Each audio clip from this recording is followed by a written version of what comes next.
Dahil Shamsinel, gusto ko lang sabihin na proud ako sa kanya. Napakagaling ng ginawa mo. I know na you did your very best, though hindi yun yung feeling ko na may best na maibibigay mo kasi nga sa condition mo. Pero masaya ako na ginawa mo yung best mo kahit na ganun pa man. So good luck.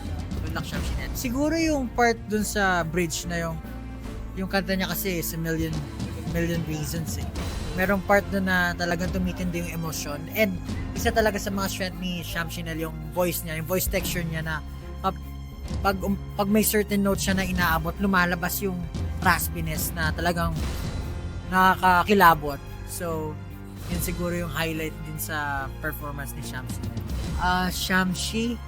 She's very quiet and very shy, pero pagdating sa performance talagang alam ko na binibigyan niya palaging best niya. Lalo na kapag kumakanta na siya, talaga makikita mo yung punong-puno ng emosyon na hindi mo siya makikita pag kinakausap mo lang siya.